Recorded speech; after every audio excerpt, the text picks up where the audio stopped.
大家好，我自驾游去西藏，现在来到梅里雪山了，带大家去看一下梅里雪山的美景。哇塞，非常壮观。它的主峰就是这个，叫卡瓦格博峰，它是6740米。这个梅里雪山是藏区8大神山之一，它也是云南的最高峰。现在它的最高峰被云雾挡住了，我们看不到。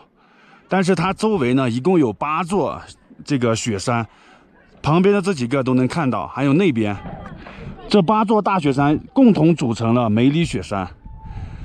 它山顶上常年都有积雪啊，这个积雪是常年不化的。我上个视频说那个昌山顶上的那个积雪常年不化。很多人说夏天会化的，我告诉大家，就是夏天它都不会化的。我们应该在学校里都学过啊，这个海拔每升高1000米，温度就会降低6度。这个最高峰是6700多米，你想想，比上海是海拔是0嘛，它比上海的温度降低了40度左右。所以即使是夏天，这边的雪都不会化的。而且大家发现了没有，这个山顶它有吸云的效果。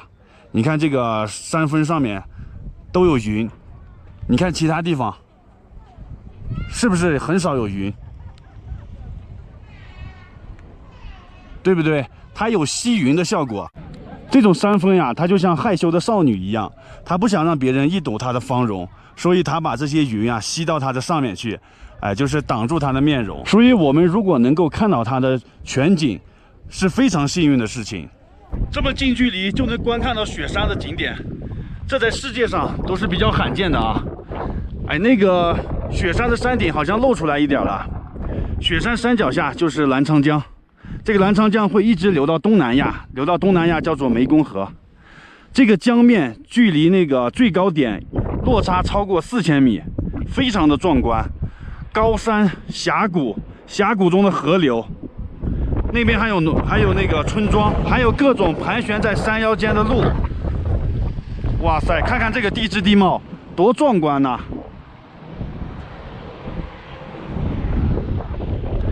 看一下这个观景平台上有很多的佛塔，因为这边是藏区，藏民呢是信仰这个佛教的，所以他们盖了很多的佛塔。当地的藏民呢会把这个经幡挂到这栏杆上面。祈福的，这边还有磕头的。看这边的房子呢，也都是藏式风格的。这边大家看，都是这个观景的那个房子，有大的阳台、大飘窗。如果你们想来这边拍日照金山，可以晚上住在这个酒店里面啊，在房间里就可以拍到日照金山。最后再说一下，这个景点的名字叫做飞来寺，它是个观景平台，它是观看梅里雪山最佳的位置。这里呢有很多的停车位，我觉得这个景点还是值得来的吧。门票是20块钱。就拍到这里了。如果你喜欢我的视频，帮我点个赞，转发一下。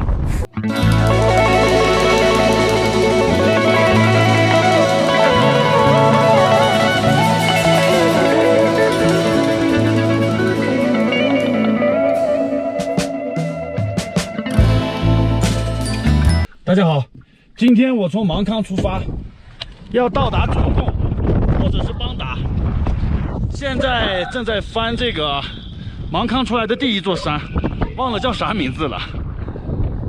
上次我骑自行车的时候，就这个盘山路走了3个小时，今天我开车过来10几分钟都爬上来了。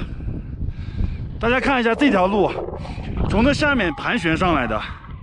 这条路陡倒是不陡，但是它也很危险，就是因为它路边没有护栏，看到了吗？这马路边没有护栏，你只要是速度稍微快一点，转弯的时候你就来不及刹车了，你就冲到这下面去了。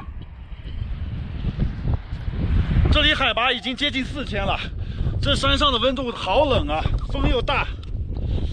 上车走了啊！前面发现一个骑自行车的。这条路坡度不是很陡，但是特别难骑，因为风特别大，再加上它海拔高，每骑一步都非常的难。拉乌山山顶到了，4376米。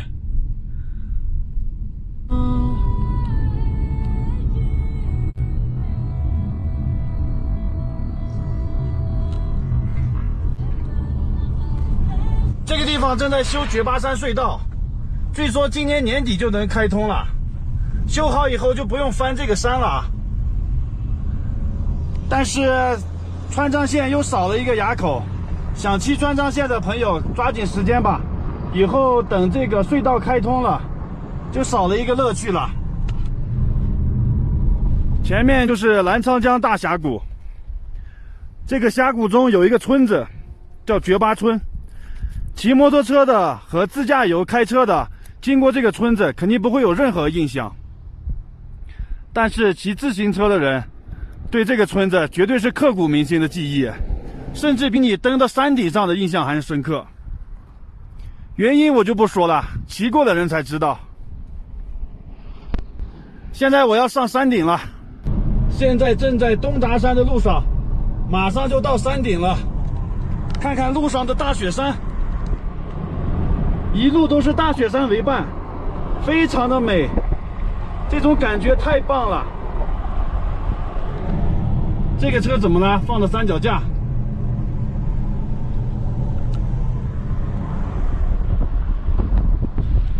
开车又到了东达山了。东达山海拔超过5000米了。记得去年骑自行车上来的时候，这里正下大暴雨呢。去年来的时候很狼狈啊。今年开着车很轻松就上来了，在这里就可以很从容一点啊。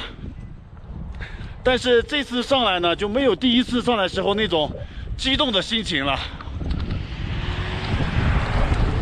东达山，在左贡加油站7块3毛2，加了285。这是西藏的左贡。快到邦达了，下冰雹呢，现在。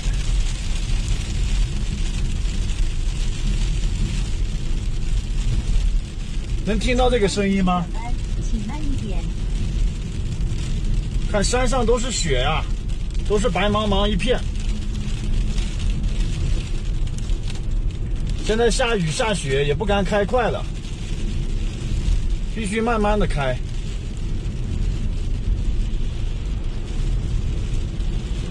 已经到达邦达了。从芒康开始到邦达这一段路，如果你骑自行车的话，要骑4天时间。